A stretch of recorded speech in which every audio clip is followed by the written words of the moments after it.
Okay, so now we need to create some interaction between the player and that ellipse that's bouncing around. So we basically want when the person clicks on the ellipse, 1 gets added to their score.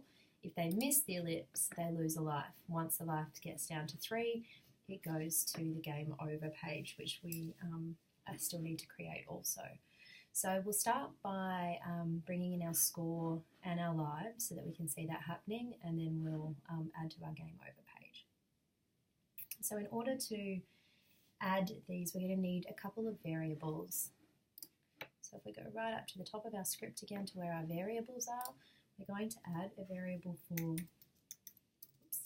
another integer variable for score, and we will add an integer variable for lives. In our void setup, we're then going to add our values for those. So if we can say score is equal to 0 when the game starts, and lives is equal to 3 when the game starts. So again, these variable values can change depending on what you would like to happen, but 3 is, a general way to start a game with lives. 3 chances to miss the ellipse. Right, so now we need to add some script that will work out whether the person has clicked on the target or off the target. So we're going to come down to our input area where we have this mouse pressed function. So we have our function at the moment if we're on scene 0, which is our GUI, and we also created this little function or this little if statement to say if we're on scene 2, then go back to the GUI. We need to create one that says if we're on scene 1.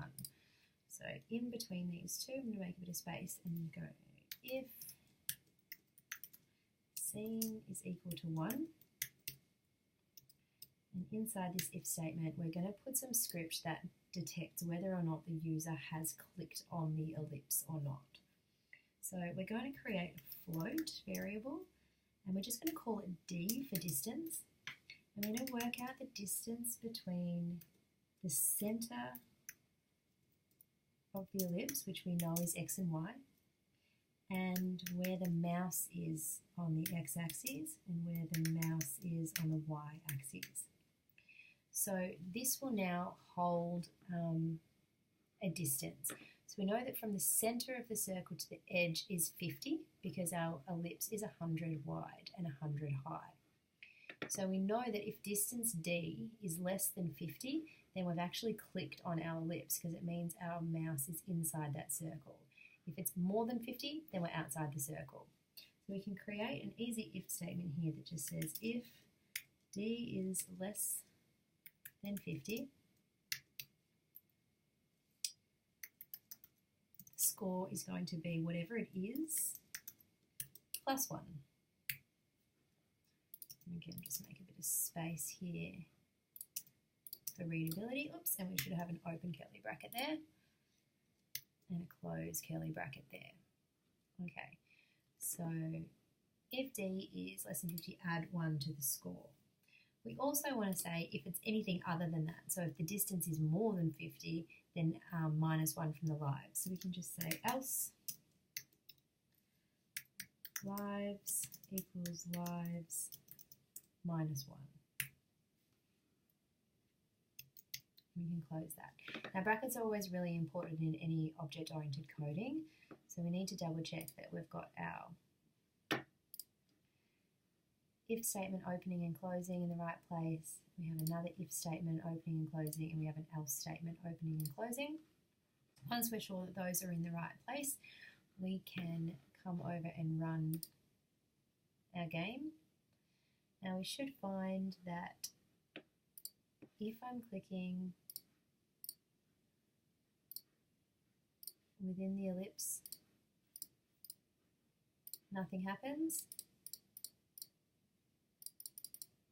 But when I click outside of the ellipse, something should happen. At the moment, we haven't actually set it up to do anything, and we can't actually see anything. So the score is possibly going up, the lives are going down, but we haven't actually told it what to do with those values, and we haven't told it to display those values. So over here in our if statement underneath lives, I'm going to create another if statement here saying if lives is equal to 0, oops, curly bracket, then we want scene to equal 2, because that's what's going to send us to our game over screen. And then close that if statement as well. So now we should at least find that when I click within the circle, my game runs normally. I still can't see the score, but it's not ending. When I click outside, I eventually end up back at my first game screen. Now we should be at a game over screen, but our game over screen at the moment doesn't have anything on it. It just gets sent automatically to this my first game because I was clicking. So we can now add something to that game over scene to see that it works. So if I scroll right down to the bottom here, I have my void game over scene. I'm just going to add a background in here of black. We can choose any color we want. I'm just going to put it in there black so I can see it. And we'll press play and just double check that it is going where it needs to go. I have my GUI scene. I have my game scene. When I click, it comes back here and it comes to my game over scene where I can write a game over message. When I click once in my game over scene, it should take me back to my GUI scene. So we'll have a look at that later as well. Okay, so what's going to be really helpful here is if we can actually see our score and we can actually see our lives, it's going to be easier to know whether it's what's going on with our code, but it also makes it easier for our player to know what's going on. So in our game play function here, I just want to have some text on my screen. Oops. So underneath my background, I'm going to write a couple of lines of code. So first I'm going to choose my text color. So I'm going to say fill, and I'm going to make my text color black, but you can use whatever color you want. And then I'm going to say text, and the text that I want to be displayed is the word score. And next to that, I want it to display the value of the score variable. And I would like to position that at probably 30 and 30. Oops. In the top corner, left-hand corner of the screen. I would also like to be able to see my lives. So I'm going to say text. And I want the word lives to appear, followed by the value of the variable lives. This time I'm going to bring it down also at 30, so say about 130, and we'll see what this looks like at the moment.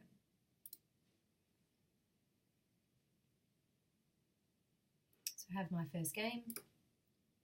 You can see I have a score and I have lives. When I click on the purple ellipse, I get a point, and when I click off, I lose lives, and eventually I end up at my first game screen. Now, one of the things that happened when I first ran my game is that it was registering that first click as one of my lives. So the way that I can remedy that is just to make sure that my value of lives is one higher than I actually want it to be. So now when I press play, my lives start at 3, just spelt wrong. My score goes up and I have 3 chances to miss before I come to my black game over screen.